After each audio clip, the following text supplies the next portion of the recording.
Hello, everybody, and welcome to the Dorsey Wright Podcast. I'm Ian Saunders. And I'm Eric McCardle. And it is Wednesday, September 11th. And being as it is September 11th, 18 years since those frightful attacks on U.S. soil, we are going to take a brief moment of silence and remembrance here before we begin the podcast.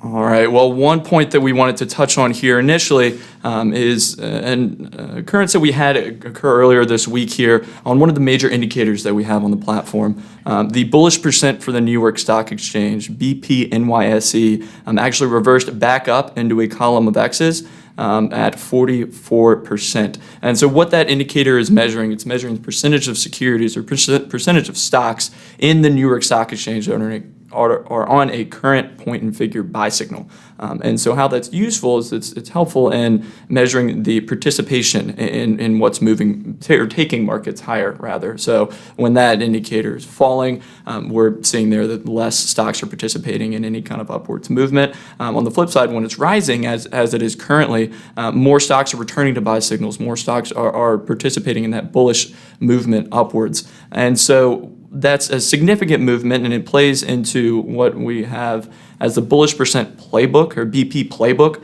which is found on the platform. You can get to that on the platform by going over to Resources and then to Prospecting, and then there's a link there for BP Playbook on the left-hand side. But we use this playbook to identify, okay, what teams should be on the field when we're looking at allocations or general portfolio management. Should we be on offense or should we be on defense?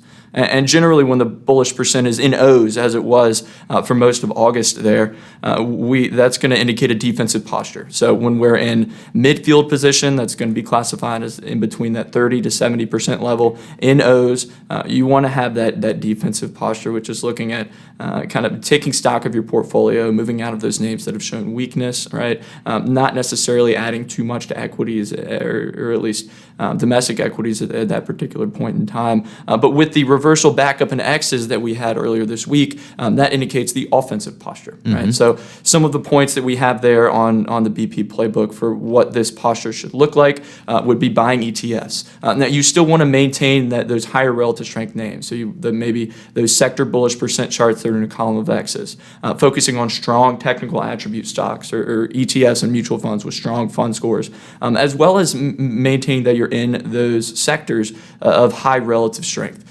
So a few points that we did have there in the report. There's a variety of ways, obviously, that you can identify high relative strength areas and potentially get at some actionable ideas on our platform. But a few specifically that we wanted to highlight are using the Dolly tool there to specifically look at the size and style breakdown. So we've continued on that longer term perspective to see the large, mid, and small cap growth areas kind of lead those rankings, specifically focusing on large and mid cap growth as those places that have really led and have generated the most kind of consistent relative strength. And we have a few points there on areas that you can take a look at with those. Additionally, on more of the sector point of view, we didn't see too much change over the month about where the Bullish Percent was in a column of those from a relative strength buy signal perspective for the Dolly domestic equity sector breakdown, with the exception of really just a couple areas. And the area that saw the most positive improvement was actually real estate. Even though it's in the bottom half of the Dolly sector breakdown there, it gained 20 buy signals over the time period when the Bullish Percent was in O's, which was from August 5th through up until Monday there. So real estate is definitely a place that has been kind of a consistently stronger group on the asset class group scores page. Hasn't shown enough improvement to get into the top half of those Dolly rankings there, but definitely a point to take a look at as we continue down this period now with the Bullish Percent back in a column of X's. And there were some other areas as well that we have been a little surprised to see some improvement here over the past week or two, right, Eric? Yeah, that's right. And this has been an interesting week in that we've seen some of the laggards in the market actually show the best ultra short-term performance. This is also in that ETF Spotlight piece from September 10th on the Dorsey Wright platform, Daily Equity Report. And if you look at the table there, which we will include in the podcast video, you can see that small value led the week, followed by mid and small value and even large value showing up in the top of that 7-day performance number.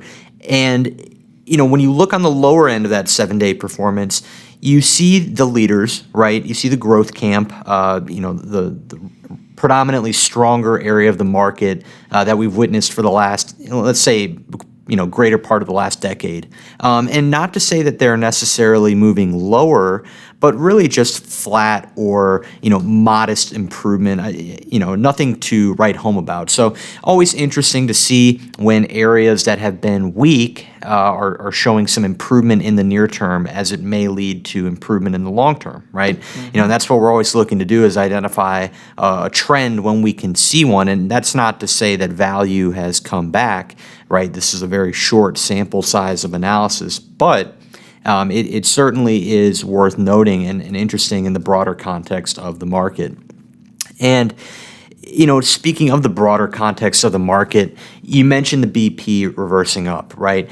We had mentioned in the video on Monday that the large cap bullish percents, SPX, NDX, had been in X's as of last Friday, as had the mid caps. Now, you did also see small caps reversing up into X's and BP World. So the participation is now not only reserved to the large cap and mid cap names, but you're seeing small caps start to join in the rally. World or global stocks participate as well. So, overall a good sign, right? That tells us we can be in offense across the board. And, reverting back again to that laggard and leader piece, although the value names have done well in the last week, that's not to say they've returned to buy signals. Now, some of them may have, right? But by and large, this is a good sign. You're seeing participation all across the market from different size and style categories, and I think that's important in trusting the conviction of the movement in the market. Absolutely, absolutely. And then another point, when we're looking at different areas of analysis that we have on the platform, right, specifically looking at that value piece, right? I mean, you can look at the relative strength relationships, you can look at the Dolly tool, you can also look at the asset class group scores, as we touched on there, and that large cap value the large cap value group has moved closer to highs that we've seen a couple times there over the past year or so. It has not yet reached, it's really that 3.8 threshold is really the point that we're looking towards there, but it's actually one of the highest score directions of any group there out of the whole 135 groups that we have on the platform. It is definitely the highest specific size and style group that we have there from a score direction standpoint, and another point that you can look at too in the weeks to come. A specific point for those that are users on our platform, you do have the ability as well to take a look at how those scores interact with each other over different points in time. So you can use the graphing feature to graph those side by side and see how do value and growth compare from a score perspective going back historically there. So that's another way that you can kind of keep track of that relationship as we head towards the month of October here. Absolutely, and it's such a simple concept in looking at the equity market, saying, okay, if I had to lean in one direction, do I want to go growth or value, right? If you just really had to provide a simplified example of a relative strength use case. And I think it's really interesting to look at this from the context of the indicators, but also from some of the models that we run on the site, right? We have one that simply does look at RPV, so pure value versus pure growth, RPG, and we'll allocate toward whatever's winning on a relative strength basis.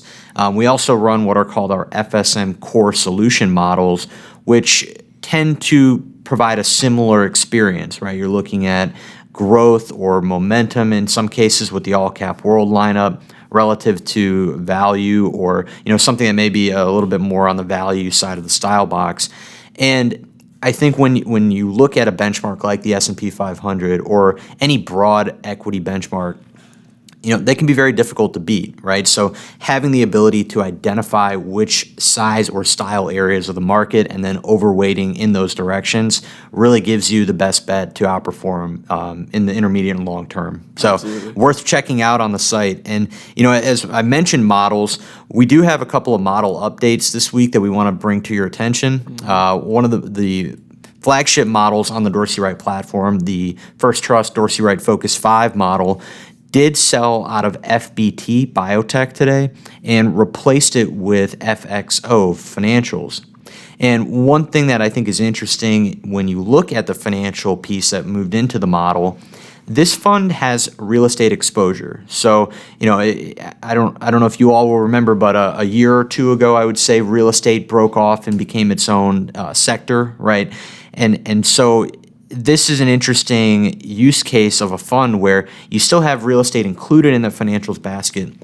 And as Ian had mentioned earlier in the podcast, real estate showing a lot of improvement, on the asset class group score, so more of an intermediate term basis, but also in DALI, I believe it has the most buy signal improvement over the last year in the sector. So it's great to be able to have exposure there, and as a result, that has kept FXO in the hunt for inclusion in the model. Absolutely. And another, talking about model changes, specifically there with First Trust, we have a variety of First Trust models that we have on the platform. And there was obviously the change in FV, or the First Trust Focus 5, which is tied to an index that is tracked by the single CUSIP product FV. But then we saw a few other changes as well, specifically with the F Trust ticker there. That's a First Trust sector model. FBT also came out of that model. That's looking at a specific relative strength relationship there between FBT and the benchmark. So that moved out of the model there. But then in FT income, the First Trust income model, another real estate moving into that particular model there with FFR, the First Trust Developed Markets Real Estate Index. So it's interesting because it's looking at kind of on a global scale, the real estate, that we've seen that kind of broader improvement. That specific fund there, we've seen it's at a current double top formation there at 49. Potential buy signal would occur at 49.50. Strong fund score. So it's not just while the U.S. is leading the pack from the real estate perspective, we're really seeing real estate improving kind of on a global scale as well. So. Yeah, and you get the benefit of a few components of the real estate sector, with, say, the current market environment where rates had moved lower, right? So these higher yielding securities are becoming more favorable. They also can be seen in some cases as a little bit more of a defensive play, right? Something that's a little bit lower correlation to other areas of the equity market. So I think if you aren't using real estate in your allocations, either by your own personal portfolio construction or by way of the models, certainly worth looking into. And you can easily do that on the DALI page or on asset class group scores by clicking on the buy tally or on the ideas link to the left of the group name and asset class group scores. So a lot of great funds out there that are scoring well right now. I think it's an important part of the market to be mindful of. Absolutely. So we could continue to talk about sector changes and BP reversals probably here all day but a few other points that we wanted to mention here, looking specifically at some events that might be near you for those continuing listeners to the podcast. We have our Point and Figure Fall 2019 Point and Figure Institute that's coming up here in November. It's going to be the second week in November there, and spots are filling up pretty quickly. So if you're interested in signing up for that, definitely want to make sure you can go in and do that. You can either give us a call, shoot us an email here, dwa@dorseyright.com, or simply go to the Were You Aware in the Daily Equity and Market Analysis Report from yesterday to get more information. We also have a webinar coming up here this week. Is that right, Eric? That's right. And so we had one yesterday on the FSM models. We're going to have a replay out for that within the next week or so. So if you weren't able to attend, we will be posting that in the Daily Equity Report, and we'll likely have it housed on the site somewhere, so no worries. But tomorrow, Thursday, September 12th, we're going to have a webinar on the Team Builder tool. So for those of you who are interested in the tool, maybe want to learn a little bit more about how it's intended to be used and what some good use cases are for it, we encourage you to tune in, and think it'll be time well spent on your end. Wonderful. Wonderful. And then as a final deal, we also have separately, a little bit different from the bigger Point Figure Institute, we've started research platform workshops at a few different locations around the country here. Done one in Richmond, one in Seattle, and the next one's actually going to be at the end of this month in New York. So we have some registration information available for that there as well. It's going to be Tuesday, September 24th. Those typically, it's going to be a start in the morning around 8 or 8:30, and we'll go a little bit into the afternoon there between 1 and 2. We do have 3 hours of CE credit that are going to be approved for that. So again, it's going to be Tuesday, September 24th, and signups for that actually end on this Friday, September 13th. So if you're interested in coming to that event in New York, for those of you that are up there in the Northeast, definitely want to make sure to go ahead and sign up for that before the signups end on Friday. You can, again, give us a call, shoot us an email there, or go to the Were You Aware for any registration information. Yeah, and on that last point, Ian, for those of you listening, if you're using the Dorsey Wright platform in your practice or your personal investment process, please shoot us an email at dwa@dorseywright.com. Let us know where you are in the country. We would love to bring this event, which is a little bit more nimble than our Point and Figure Institute. We have 1 or 2 analysts come out and work with you all. So it's pretty easy for us to set up. We'd love to get out around the U.S. and make sure we get to meet all of you and really put this to work. So shoot us an email. Let us know where you are and if you're interested. Other than that, we appreciate you listening. We'll see you next week.